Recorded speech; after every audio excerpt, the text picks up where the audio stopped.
This will take time to do, but it is a powerful thing to step back and to find things to rejoice in your day and the way that God even made you.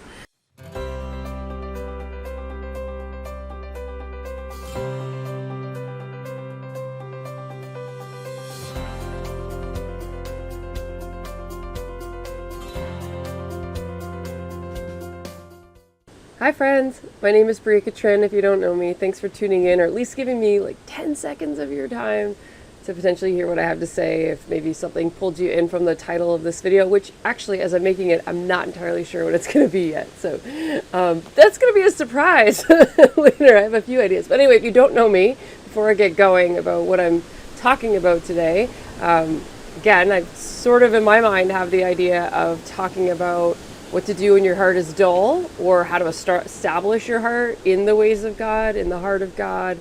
Really, I'm talking about healing.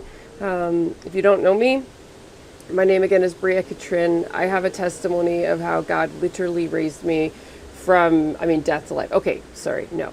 Spiritually, yes, death to life, but I was not dead, physically. I was extremely chronically ill, and I was homeless in the desert, atheist, and struggling with over 90 symptoms. I become one of these bubble people because of all the various conditions, and then through all the treatment protocols that I had gone through with doctors and, the naturopathic realm or the functional medicine realm, and ended up homeless in the desert, believe it or not. Sounds really crazy. But now, especially to me, even, that was my life. But anyway, I came to know the Lord in Death Valley, the hottest, driest, lowest place on earth, or at least in North America. It's one of, I think, the two in the world. I'm living outside alone, and he's transformed my life. He helped me to rewire my brain.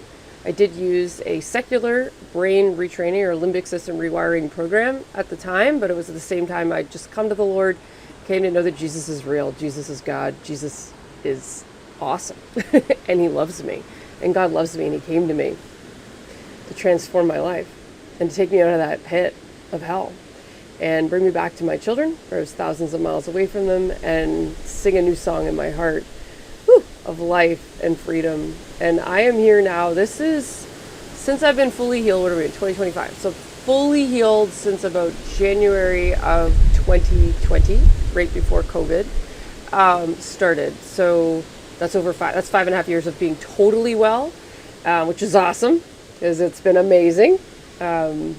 Gosh, it feels like a lifetime ago that I was sick. I was sick for a very long time. So without going into all my testimony, because you can see more, well, you can watch lots on my YouTube channel, find out little snippets along the way. I have interviews on podcasts. You can find those through my website. I also have a couple of testimonies that were done on my story through Andrew Womack Ministries, as well as DNRS, which is the secular brain retraining program that I did. I'm going to always speak those two names because they were important in my life. But now what I do is through the Holy Spirit and the Bible and in opening up through the Lord, I have, through my own journey of rewiring, yes, using tools of neuroplasticity, but those alone did not heal me. In fact, often I work with people who it ends up being a little bit of a stumbling block, if not a big stumbling block, in their journey with God, to surrender over and come away from operating in their flesh, in their self, in striving, in performance, in achieving, and surrender over and do things a new way with God through surrender to him and allowing him in.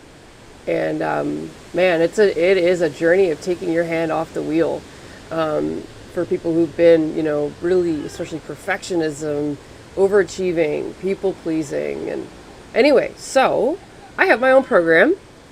Gateway to Healing is the name of it. I also do group coaching, individual coaching. So I'm not here to promote myself, but I just want to say, now that's what I do. And so what I do in my teachings, and what I'm doing today, is I'm actually going through the Bible verse by verse in Song of Solomon. And so I have a lot of teaching already from Song of Solomon. Also, if you hear the background noise, that's because there's a beautiful breeze in my neighborhood. And this is a 101-year-old home that I now live in. Someone who was homeless and couldn't live inside anything. And there's these beautiful big trees that are just just the wind blowing through them. One of my favorite noises. Thank you, Lord. Okay, so that intro, I've probably done a terrible job. It's not scripted, but hi, I would love to come alongside you and just speak truth from the Lord, from my own journey, but the Bible, and just things I've seen in the people that I've coached. I have now a ridiculously large database of people that I have worked with. So not to say that I'm awesome, simply to say that I've seen a lot, and it's been really interesting to, from this position, to learn and grow in my capacity to hear God, follow God, see all the ways in which He's working, see all the ways in which the enemy has been at work, and the lies, and just the journeys that people have had in their lives. So let's dig in, okay? So we're actually going into Song of Solomon, chapter 1. We're going to start with verse 15. Don't think we're even going to get to 16. In fact, I'm going to do another video bringing these two together. But today's word is a really powerful word that I want to share. So this is the beginning in the Song of Solomon, which I think, is it 8 chapters? I'm forgetting. I think it's 8, 7 or 8. So we're still in chapter 1. It's been hours that I've been teaching on this. And this is the first time that we see an actual dialogue that starts between the bridegroom and the bride. And again, I'm not going to be able to go through all the time, all the reasons why I'm talking about God and not human love, but we're talking about God and us, okay? So God and humanity, Christ and his bride, his church, also you individually, but God and Israel, the people of Israel, pouring again to the promise. So this is what he says. He says, "How beautiful you are, my love. How beautiful you are. Your eyes are doves." Okay, so before we start to talk about this one point from this verse, that's going to be probably a pretty long video, because I have a lot of notes. I want to make sure that I'm establishing what my point is in sharing all of this, okay? And so I want to help people who feel like their hearts are dull, you're stuck, things are familiar, things are just the things of God, the truth of just the beauty of his creation, of you, of life. There's no joie de vivre in you. It doesn't feel, you just feel dull, dark, stuck, okay? So one thing that I want to teach on today is through this one, it's actually not, well, it is going to be through scripture, but I'm going to bring in a quote from somebody that I think is really, really powerful to help to expound upon God and who his heart, and also help us to come back to talk, think, and act like him, really, truly, in the ways in which he expresses himself, and he expresses and delights in us, in creation, and all of this. So we're going to get there. So that's why I'm saying this message is really about establishing our hearts, maybe going from head to heart, or even coming out of the familiar and really being able to live moment by moment and day to day in this beautiful gift and awareness of life. Like, I am constantly I have glee and rejoicing in my spirit, like all the time, regardless of if there's things that are hard going on. So that's what I want to help people with, because this is really important, well, in our whole walk with God and renewing our mind, but also in healing, to be able to stay grounded when potentially things aren't changing, and also to help build this awareness of seeing him at work, finding the treasures that he has right here, right now, in your day, from morning, noon, and night, okay? So the very first thing, again, is he starts the conversation with his bride, saying, "How beautiful you are, my love. How beautiful you are. Your eyes are doves." I will read what she says. "How beautiful you are, my beloved, and how delightful." So interestingly, I learned, I have a book that I've been gleaning or sharing parts of with you guys that I'm drawing upon. So this isn't all on my own.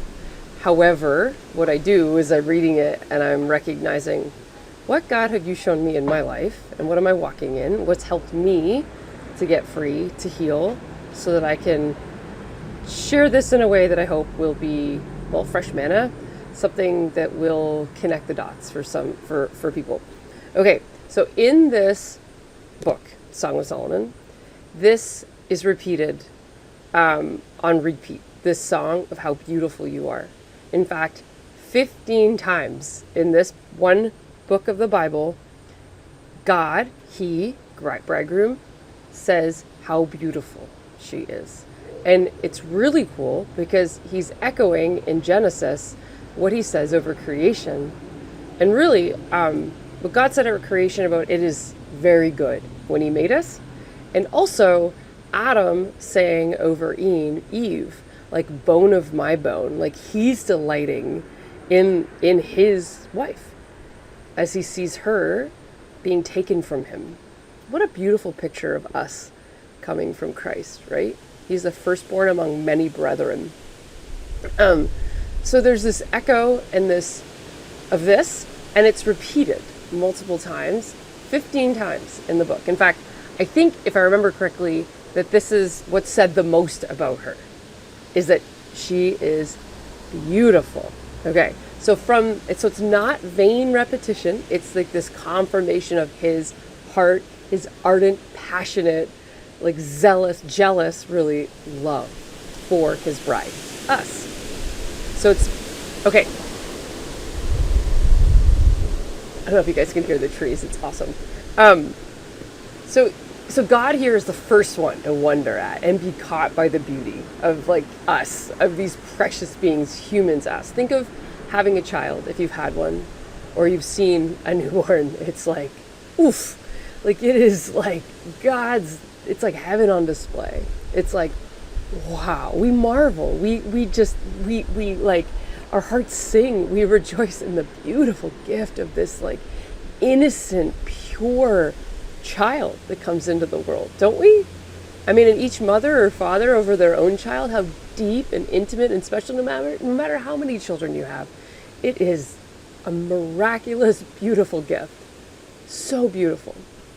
So my point is that I want to bring in this quote that's really, really helpful. But each time, and I'm going to do that, but I want to say this first. Each time a new child is born of God, born in this world, it is to God like it is the first one he ever created. We seem to forget how deeply personal and intimate he is involved in your birth, your child's birth, your forming. He formed us, he knit us and formed us in our mother's wombs. Like he is like, and it's like brand new to him every single time. Every single time. It doesn't get old. You're not a number. You're not a statistic. Each and every one of us, it's like it never happened before to him. This is the kind of God that we have. And as adults, we can't seem to capture or understand how God could be like that much over the moon for each and every one. Doesn't it get old? Doesn't it get dull? Isn't it the same thing over and over again? Happening over thousands and thousands of years, and yet here he is waiting for more of them to come before he comes back, right? He's not done yet. He's like, no. Like, there's more. Like, oh my goodness. And his heart is rejoicing in each one of us that comes to him, yes, as new born again believers in Jesus Christ, being born again of God, and also literally just being born as a precious little baby. So the quote that I want to share, and we're going to go from there. I have no idea how long this video is going to be. Okay, this is what he says. You might have to listen to this video over again to get it. But he says this, the sun rises every morning, right? We know that. He says, I do not rise every morning, but the variation is not due to my activity, but to my inaction. Okay, now to put the matter in a popular phrase, it might be true that the sun rises regularly because he never gets tired of rising. His routine might be due not to a lifelessness, but to a rush of life that the sun comes up every morning. The thing I mean can be seen, for instance, in children, when they find some game or joke that they specially enjoy. A child kicks his legs rhythmically through excess, not absence of life. It's like, oh! Because children have abounding vitality, because they are in spirit fierce and free. Therefore, they want things repeated and unchanged. They always say, do it again. And the grown-up person does it until he is nearly dead. For grown-up people are not strong enough, listen to this, are not strong enough to exult rejoice, jubilate in monotony. It is possible that God says every morning, do it again to the sun, and every evening, do it again to the moon. It may not be automatic necessity that makes all daisies alike. It may be that God makes every daisy separately, but has never got tired of making them. It may be that he has the eternal appetite of infancy. For we have sinned and grown old, and our Father is younger than we. The repetition in nature may not be a mere recurrence. It may be a theatrical encore. That is powerful. G.K. Chesterton, he's a writer. He was, I believe this was a very long time ago. So isn't this cool to think of our God like a small child that, if you've had children, or most of us have been around children, we've also been children ourselves. You play peekaboo over and over again, and they laughed hard as each time you take your hands off your face and say the words peekaboo, like as if they've never seen it or they didn't expect you to come out of there, right? Or the fact, like I know with my kids, it was like, sometimes I was reading the same book over and over again, watching the same show over and over again, singing the same cute little nursery rhymes over and over again. Oh, that's going to make me cry. My daughter and I used to do the teddy bear song over and over again. And every once in a while, even though she's 10, I pull it out. And she follows along with all the little, we made up all these little, I guess, hand motions and little things that we would do along with it. Oh, it's going to make me cry. I'm going to do that with her tonight. So the same thing over and over and over again, right? And as an adult, it's like, okay, one thing I've learned actually is that in putting my children to bed, I only put one to bed now. The other ones, I say goodnight to them though, and I make sure I, to the best of my ability, hug them every time before they go to bed and tell them I love them every night. But I learned along the way, especially in brain retraining, as I was healing, I was starting to be able to do more. It was like, this doesn't change. Like, I need to see the beautiful new gift every night that I sit and lay in bed with my child and I read them a little bedtime story. And I knew, I'm like, don't go through the motions. This isn't going to last. And also, what a gift. What a gift. Oh, I'm already crying. Lord, dang it. So like same thing with flowers. We see the same thing, flower over and over again, and maybe we get bored. The dandelions that are in our grass. But God doesn't. What if every time a new daisy sprouts up in a field, it's like the first one he ever created? The symmetry, the color contrast, I'm not going to sit here and try to describe with proper terms because I'm going to fail at it. I was going to say, is it radial? I'm forgetting. I used to know things about flowers and I don't really remember anymore. Anyway, the point is, like, what if to him it's like, oh my goodness, each and every time, that is beautiful. Man, every single time. So picture this, you wake up every morning and you say, good morning to your Heavenly Father and talk to him. He gets just as excited as if the first moment you noticed him, said anything, recognized he's real, or that he loves you, or that he's with you. He rejoices over you with singing every single morning. He does not get sick of you. I remember having that thought when I was starting to come and grow in the Lord. And I was like, what, is he going to get sick of this every day? And my friend laughed at me. She's like, are you kidding me? I was like, is that dumb? But I mean, it went across my mind. And I remember actually in healing, it was interesting because it was like I needed something new all the time, like that new shiny little toy, all the time. And I learned over time, I'm like, this isn't right. But I couldn't help it at the time anyways, didn't think I could. And I had to grow in my ability to be in the sameness, I guess you would say, the familiarity, and yet still see and recognize the beautiful gifts in the every single day.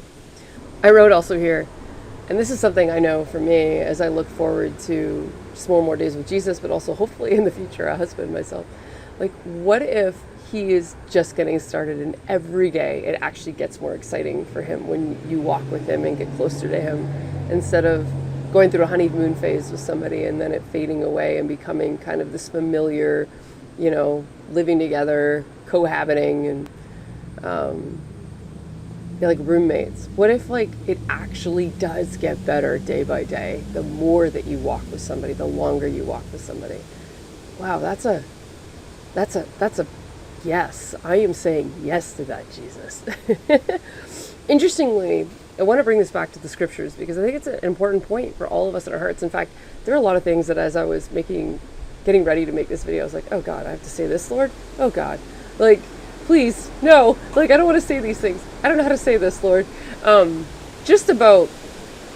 actually not going to probably today. I might point to a little bit of it. But I think there's some important points that the Lord wants me to make about us and truth and our hearts and the invitation really that he's asking and inviting us into. So let's look at a time in Scripture when God was providing miraculously for his people every day, and yet they got bored of the sameness. So that's where we're going. Yes, that's where we're going. And I'm praying that the Holy Spirit is going to speak. I could talk about it without going to the scriptures, but I really felt like he wants me to use his words to help us see that we have sinned and grown old, and our Father is younger than we, ultimately. How can we, and let's come back to that, to be like him, to exalt in monotony, to rejoice in the everyday gifts that are here with glee and gladness like a kindergartner that is learning everything new for the first time. Okay? All right, before I do, I have a few more notes apparently before I go to Exodus and Numbers. In Zephaniah though, 3:17, I'm going to go there. Again, we're talking here about the Lord's heart to exalt in us, rejoice in us, to celebrate.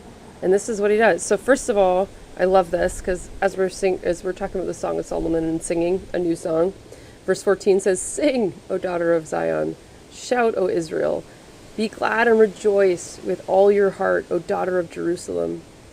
The Lord has taken away your judgments. He has cast out your enemy. The King of Israel, the Lord, is in your midst. You shall see disaster no more. In that day it shall be said to Jerusalem, do not fear. Zion, let not your hands be weak. The Lord your God is in your midst. The mighty one will save. He will rejoice over you with gladness. He will quiet you with his love. He will rejoice over you with singing." What I want, first of all, to say is, yes, this is speaking over Israel, us, people, a people, but he's also, each one of us is coming into this revelation with him, that he is rejoicing over you with gladness. He is quieting you with his love, and he will rejoice over you with singing. It's like there is a dance party every day for your creator, the creator of this universe, for Jesus Christ. You are a cause for him to celebrate every single day. He is rejoicing. Man, so we are being called into dance like no one is watching, like playing in that puddle, like I was saying, like a kindergartner learning everything new for the first time. Okay, so let's look at what the Israelites' story, and we can learn from them. Because what's so cool, and this is something that I know Andrew Womack talks about, who I really like, he's like, let's learn from their mistakes, which, sad, obviously, but like, let's learn, let's not make these same mistakes, and find this true eternal rest, the joy of the kingdom of God inside of us every single day, moment by moment. Okay, so we're going to go back to Exodus 16, when God declared this bread from heaven and provided this provision. Without reading all of it, I want to first of all remind us of what just happened. This is, if I'm correct in my research, 45 days after they escaped Egypt, after God did amazing signs and wonders, terrible and awful as well, on the Egyptians, and he separated his people. I mean, he literally revealed to them, like, you are mine, and like, I am taking you, I am protecting you, I am leading you. And the fact that they even came out none feeble, none weak, they had, I think it was like gold and silver from their neighbors, like their Egyptians were like, take it and go. They watched all of this happen. They went through the Passover, the death of the firstborn of the Egyptians. Theirs were all passed over, which obviously we know. Anyway, Okay, and then they cross the Red Sea, where God literally is like, hey, I'm going to make this thing come up and open up. You're going to walk through it. I'm going to close it down and kill the people behind you that are following you. Like, that is what I am doing for you. Okay, so this has happened. And yet, 45 days later, somehow, they forgot. And they're complaining. And they're complaining because they're very, very hungry. And they complained against God. That's ultimately what Moses said. Like, you're actually complaining against God. And this is me not judging them, but clearly they are pretty darn forgetful. If they couldn't trust God to provide for their basic survival needs right after this, like taking them out of so much dark oppression in like supernatural ways. And God stoops down and answers them despite their lack of trust in him, really, and gives them daily miraculous food. He tells them how to receive it, right? He tells them, and they actually fail at following instructions. And then they come into line because they realize that there's only one way that this is going to work, and it's going to be God's way. They have to prune away self-sufficiency, greed, in order to trust in him and follow his ways. And they do. They start to do it. Okay, so I'm going to go to Exodus 16, verse 7, where the bread is, where they're complaining. And this is what Moses and Aaron say to the children of Israel. And in the morning you shall see the glory of the Lord, for he hears your complaints against the Lord. So then I want to skip down. So he says, you shall see the glory of the Lord. And verse 10 then, let's go down there. It came to pass as Aaron spoke to the whole congregation of the children of Israel, this is after they've complained, that they looked toward the wilderness, and behold, the glory of the Lord appeared in the cloud. Okay, so I'm saying this to say that before he even gives them the natural provision, meaning food, he reveals to them, it's me doing this. I'm revealing my glory to you. You're going to see us. He's saying, you can't deny or say to me that this wasn't me. You have to admit, yes, I am. The great I am is doing this for you. I, God, am doing this for you. You cannot be deceived that any other spirit being, God, little g God, provided this, or, it's some random coincidence. Like, it's impossible. This is me. And he tells them, at twilight you shall eat meat, and in the morning you shall be filled with bread. And you shall know that I am the Lord your God. So he's telling them how it's going to happen, right? He tells them it'll come 6 days, and everyone will gather just enough, not leave any left over. On the 6th day, they get double. They need to gather and prepare it. And the leftovers will not rot. They'll be okay the next day. They're going to have a Sabbath. He's showing them to rest, right? And he did it, as he said that he would. Okay, so now I'm going to verse 31 to describe what this is. So you're these starving Israelites who God has delivered, and you're in a place of barren wilderness with rock, probably really no water. In fact, we get to that after. There's nothing around, and then all of a sudden this declaration is made by God through Moses and Aaron. They see the glory of God, and then this is what happens. Verse 31. And the house of Israel, I wanted to say this part, calls its name manna. Okay, so this thing shows up called manna. They called it that. You know what that means? It means, what is it? Like, mystery bread. Supernatural. It says, and it was like white coriander seed, and the taste of it like wafers made with honey. So they've been provided something, makes no sense in the natural, to have this wafer that's white.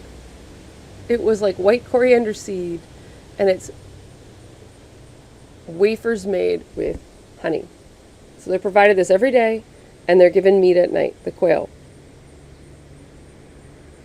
And the children of Israel ate manna 40 years. They do this for 40 years. However, this gift, every day, imagine now every day you're in this place where there's no chance and all that you could eat food any other way, and yet every day he keeps showing up with food that sustains you, is a gift from God, is a heart gift from him, saying, I'm providing for my dear children.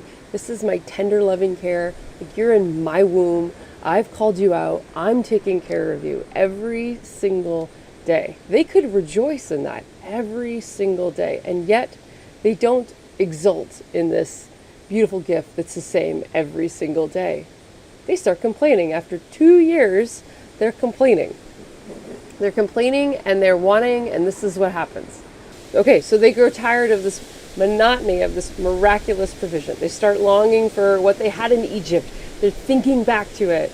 They're going back, man, the fish, the cucumbers, the melons, the leeks, the onions, the garlic. They're like, oh, these cravings that they're having for all of this food. They're not satisfied in the miraculous provision of God because it's monotonous. It's the sameness.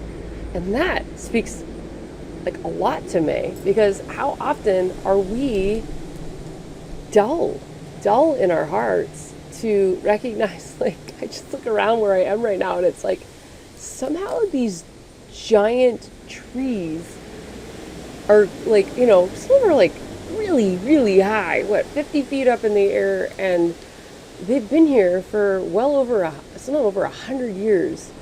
And I mean, it's a miracle, the way that these cells have come together, the way that it's producing all of this fruit, these leaves. It comes in season.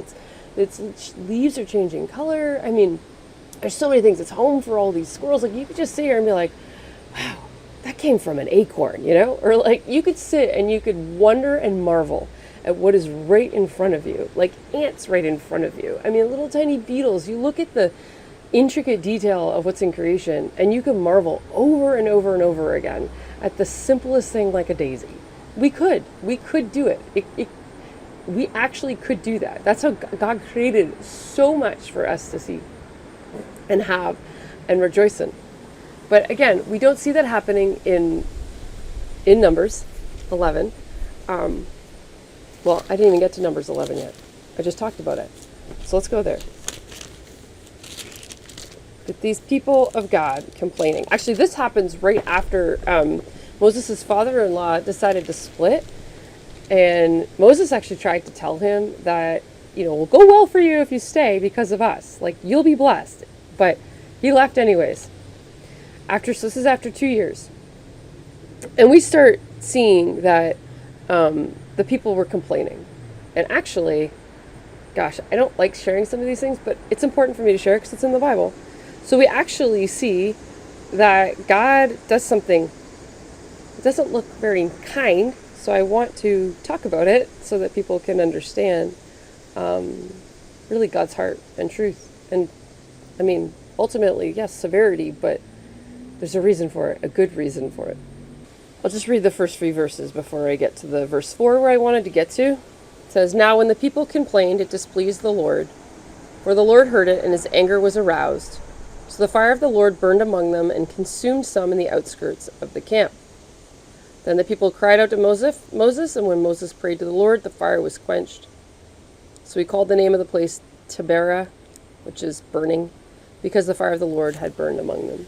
So I just want to say, first of all, that the way that I've understood this is not that God went and killed innocent people who just happened to be on the outer edge of camp. There's a significance here that these people were rebelling, walking away from God. There was sin in their hearts. There was wickedness growing in them. He didn't kill innocent people. That's not what God did. They had turned over and given themselves over into sin, wickedness. And that's why they're on the outskirts. So God's saying that he was cleansing this because it couldn't get into his people. This is where, complaining was starting to happen, this turning against God, not believing God, not trusting him, and then tolerating sin in themselves. And so he's saying, I can't tolerate sin and rebellion. Like, it's not going to work that way.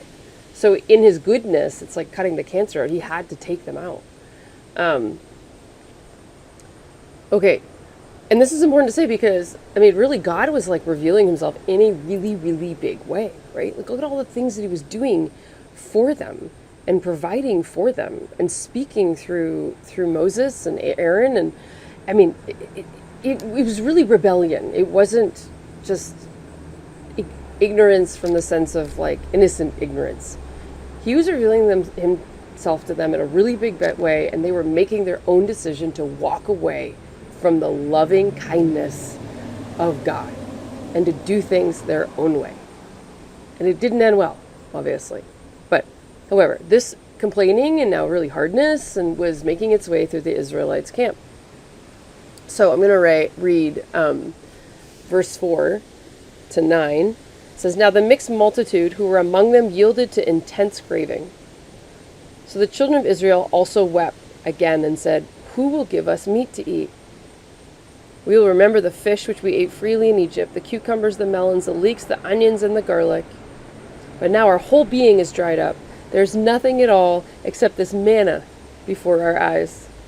Now the manna was like coriander seed, and its color like the color of," don't know how to say this, Bdellium? B-D-E-L. Anyway, don't know. "The people went about and gathered it, ground it on millstones, or beat it in the mortar, cooked it in pans, and made cakes of it. And its taste was like the taste of pastry prepared with oil. And when the dew fell on the camp in the night, the manna fell on it." Miraculous. What are we missing, right? That's like so miraculous. It's kind of like somebody who's never seen snow before, and then they see snow. If you're someone who's like lived in a climate that has a lot of snow, it's like, ugh, again. Oh, the first snowfall every season is always like, yay, let's go play. But this is the way that God wanted them to continue with God's heart. Again, we've sinned and grown old, and our Father is younger than we. He's calling us back into this appetite of infancy, this openness to yield over to the beauty. Like I was saying right in the beginning, the Song of Solomon, he is saying over repeatedly, "You are beautiful, you are beautiful, you are beautiful, beautiful." It is not getting old to him. And this is so important for our hearts to stay established, get established, not grow dull, to continually come to this place of this infant, like this kindergartner, like awe and wonder of God. And it might take some time, but I hope, if anything, what I'm sharing is encouraging you to recognize, whoa, my heart is dull. Because we're going to actually talk about that in a minute. So, yes, we're going to talk about this. So let's talk about this dullness of heart, this, in a sense, like we are just like walking around with blinders on, not seeing the goodness of God, the gifts of God, the provision of God, the hand of God, the love of God, the intimate, tender, loving care of God. Like, why? In fact, there's another question. Why are miracles happening abroad in often undeveloped, less prosperous places? It's just one variable. I'm not saying I understand it perfectly. Maybe I'm correlating, but oftentimes you hear, in fact, a friend even said to me how they want to go out on the mission field because it's like, man, apparently you get out there and the anointing comes on you and then like things just start to happen. Like, miracles, people getting born again. They're hungry, they're ready, they're open. But here in the Western world, what's going on? Like, why are we seeing, not that we're not seeing anything, but like, why? And I'm not against prosperity. I believe the true Lord has truly declared he wants us to be prosperous, but I have to say that I think that on some level, prosperity, we are not passing the prosperity test. Those of us who are living in comfort. I mean, I do this with my kids all the time. Like, I did this with my daughter or one of my kids the other day, and I was like, isn't this ridiculous? Like, I come downstairs, I turn the water on at the sink. I've got clean water that I can just like grab a drink from. It's like I was talking about how you can just turn on the gas stove and heat is right there. And then I'm like, then I have these eggs from a cow, these eggs from a chicken, this milk from a cow, this butter from a cow. I've got these vegetables that were grown, and like right here at my fingertips. And I was just like, goodness me, like it is amazing how easily I could just go through the motions and eat that food and, and not even recognize. That's, for some people who've never experienced that before, they would be like, wow, fire, clean water at your fingertips, hot too and cold, Now I'm like, my kids and I are rejoicing because our fridge has, we have like a water and ice maker in our fridge, and we've never had this before in this house. In fact, we just had to get a new fridge because ours broke, but I was like, no, we have to get one with this because we love it now. And we're so excited. We get ice and like filtered water right there in our fridge. It's like exciting to us. Sadly, I have to say this is what does prosperity does, right? It's like all of a sudden it's like, what's the new thing? Like keep adding on to that. Oh wait, okay. Off my message. My point is that we've grown fat and comfortable and blind, ultimately, to the miraculous provision of God, just like the Israelites. I mean, they weren't even really prospering. It got boring for them. They wanted to go back to bondage where they were having a variety of flavors in their mouth. Like, wow, like, what? You're missing God. And it's easy for us to sit here and like judge them. I'm trying not to. But like, we all do this. In fact, one of my life passages is in Deuteronomy 32. And that's where this word comes that we've grown fat. Jeshurun has grown fat, he says. So I'm going to read it to you guys because, again, I'm trying to point a picture, and then I'm going to give you guys, at the end of this, some practical tools. But I'm trying to drive home a point. This is huge. This is a really long video. Good luck. This is so good. So Deuteronomy 32, he says, these are the verses, actually all of it speaks to me. Verse 10, starting there. He found him in a desert wasteland. It's going to make me cry. And he found him in a desert land, and in the wasteland, a howling wilderness. He encircled him. He instructed him. He kept him as the apple of his eye. Man, he kept him as the apple of his eye. As an eagle stirs up its nest, hovers over its young, spreading out its wings, taking them up, carrying them on its wings. That's God does. So the Lord alone led him. This is my story. And there was no foreign God with him. It's always been Jesus. It's always been God. Nothing has ever worked unless it's been through Jesus. This is my story. I guarantee this is my story. And I hope and pray it'll be everyone's story. Okay, I'm going to skip a few verses that talk more about he made him ride in the heights of the earth. But it says, after all this prosperity, this redemption, but Jeshurun, I don't even know if I'm saying that right, grew fat and kicked. You grew fat. You grew thick. You are obese. Then he forsook God who made him and scornfully esteemed the rock of his salvation. They provoked him to jealousy with foreign gods. With abominations they provoked him to anger.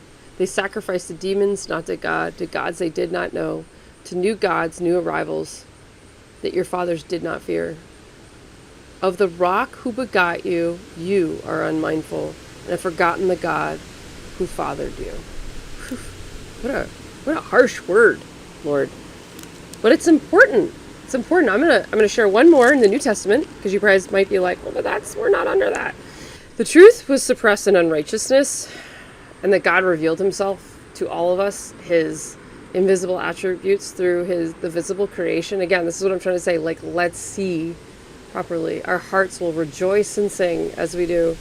But what it says after that in verse 21 says, because although they knew God, meaning everybody, every single person cannot deny, this is the truth, the righteousness that's been made known to us, the reality of God. Because although they knew God, they did not glorify him as God, nor were thankful, but became futile in their thoughts. In fact, the King James says vain in their imagination. Vain in their imagination. And their foolish hearts were darkened. Eek! Wow! Our hearts have been darkened, dulled. Wow. Anyway, you might want to read that one again, Bria. Because although they knew God, they did not glorify him as God, nor were thankful, but became, I'm going to use the King James, vain in their imagination, and their foolish hearts were darkened. So we've sinned and grown old, and our Father is younger than we. Our hearts have been darkened. So, how do we get out of that? Glad you asked. Oh, there's deadness. I have to say, in this Western world church, it's dead. It's not all dead. It's just, unfortunately, we are so conformed to the patterns of this world. I am not judging other people. I'm saying I'm learning and recognizing how much I've been conformed to the patterns of this world and how much I need Jesus every single day, repeatedly, centering on him, making him my priority so that I come out and away from being conformed to the patterns of this world where my heart is dull and dead and cannot perceive the things of God, cannot see his goodness, cannot see him speaking and singing this song over us day by day, moment by moment. He is here. Okay, yeah, so one awesome tool that can help your heart, your nervous system, your entire life.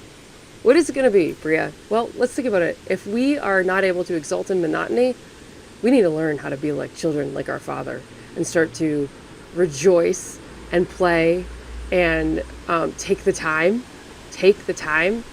to stop the to-do list, stop biting on the temptations to try and get it all done, to take care of things, and to learn to play and to rejoice here in today with the Lord, trusting that you have ample time.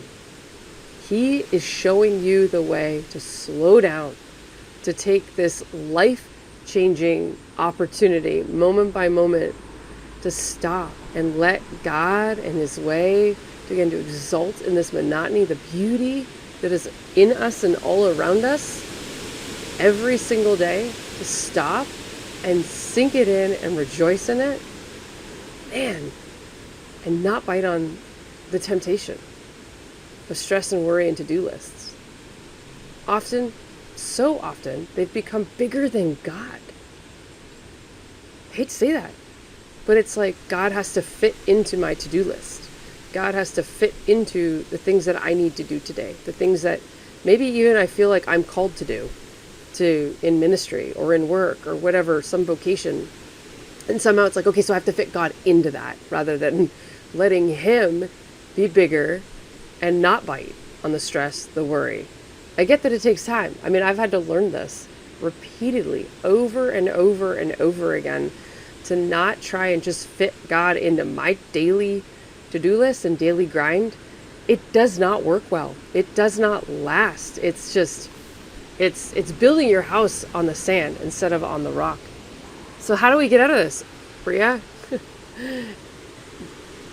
Well, burner trading, because we want to have that every day is a single day as a gift to us, that we can taste and see that the Lord is good, that he is everywhere. He is in the breeze, in the birds, and the songs, and the wind that's passing through these trees right now. It's just like the most glorious song to me. He could even be, I mean, he's in the morning sunrise. These are all the basics, but he's also in like the nuances of, like, if you have a gray, cloudy day, he's in the nuances of the palette that's there. It's like a painting, but it's maybe just a muted painting, but it's beautiful. I've learned that actually in the winter, when we've had some really dark, long winters here recently, I'm like, where's the sun? Like, it's never out. But I've like found the beauty and like the different grays, the deep, the light. It's been amazing. It's his artistry. You can find him in, again, these tiny beetles and these ants, his loving design. So in our five senses, we can partake. We can partake. And not just there, but that's at least the starting place that we can look to. And it's going to take, the famous saying is stop and smell the roses. And also the other famous saying is Rome wasn't built in a day, recognizing this will take time to do, but it is a powerful thing to step back and to find things to rejoice in your day and the way that God even made you. So what can you do? It sounds so easy, but yet it's so big. And I learned to do this along my journey when I didn't feel like it, when I didn't feel good, when I didn't feel joy. I started to raise a hallelujah in the middle of the storm. I started to sing out to God. I started to put a song on and sing and rejoice in the fact that, look at this amazing music that we now have available to us at our fingertips. And especially if you live in a country where you can go to a church. And I know sometimes people have to train on this. I understand they have to get there. Maybe you can't feel like, well, I can't go to church yet. That's okay. Bring to church to you online. My goodness me, since COVID, right? But I found that, there was a breakthrough moment for me in my journey of healing when I had come back from the desert. I was in a mask and I was like, I really felt the urge to go to church. And I knew it wouldn't be easy. So I was wearing a mask. I wasn't feeling anything at this time. I was like numb. It was, the only feelings I had were despair and fear, because it was like, I couldn't feel anything. And then that made me scared, right? So it just was like driving that home. It was derealization.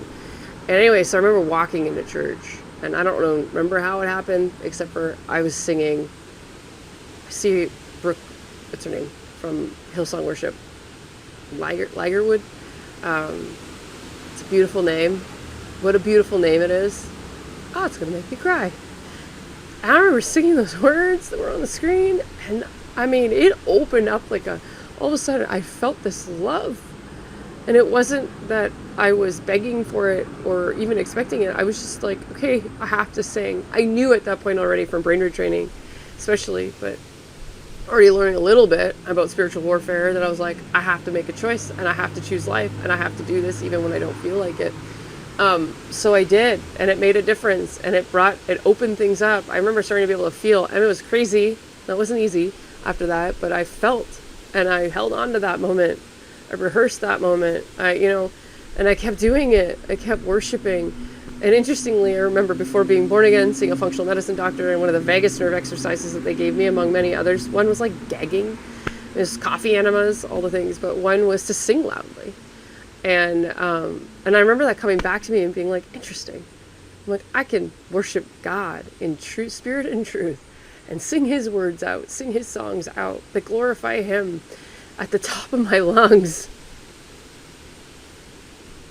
So he made me, he designed me, and of course that's going to somehow do something that in my nervous system that's somehow going to balance it out. Why does that make sense? Of course, God made me to sing. God made me to sing at the top of my lungs, to open up, to dance, to move, all these things that are playful and bring joy. God designed us. God designed us that way. So one song that is out right now that could be really fun, in fact my kids and I put this one on, is Can't Steal My Joy by Josiah Queen and Brandon Lake together. It's a good song. Yeah, it's a good one to sing. You can't steal my joy. What the world didn't give, it can't take away. And that is the joy of our salvation. And that's another place you can go to always, is to find that blessed joy of looking at Jesus on the cross for you and seeing his nail-scarred hands. And our hearts should never grow dull. And knowing what he did for us, right? And yet so often it just washes over people. So my hope and prayer is that people will continually recognize that unless I am in this place every single day, even when I'm going through something hard, in fact, oftentimes, man, he's so near to the brokenhearted. And I can find in those moments, sometimes it's even easier than when things are going really well, to encounter the love of God and the joy and the peace and the grace of God in hard times. So it is very much possible. We can always rejoice. We can always rejoice. Whew. So that is my word, and it's such a powerful word to recognize that God sings out this, might feel repetitive song, but he exalts in this monotony. We have sinned and grown old. Our Father is younger than we, and this, I'm telling you, is transformative. You might think to yourself, how can this really help me? I'm really sick. Like, this is for people who aren't this broken. Well, you can say that, but my prayer is that you'll open your heart to recognize I also was extremely sick. Very, very sick. Very broken. Very cast down. Rejected. Abandoned. And yet, I'm telling you, it works, because God made you to sing this song, to rejoice in him, to have a heart that can exult in the tiny little things daily, moment by moment, daily, be rejoicing in spirit, rejoicing, be having this life, this joie de vivre that flows out of us. Out of our belly comes rivers of living water through Jesus Christ. You can laugh, be a kid, enjoy being alive every single day. It is a gift. And yes, it might take time, but I promise you, go after it. It's for you. He's with you. He will lead you. And I pray that this word encourages you today. So again, thank you for listening to this whole long message. It's pretty long, But I hope that that blesses you guys. And again, if you can, share my videos, comment, like anything that's going to help the algorithm to continually bring truth to people and reveal God's grace and wisdom and hope. Gosh, I didn't even get to the one thing I wanted to share. That's okay.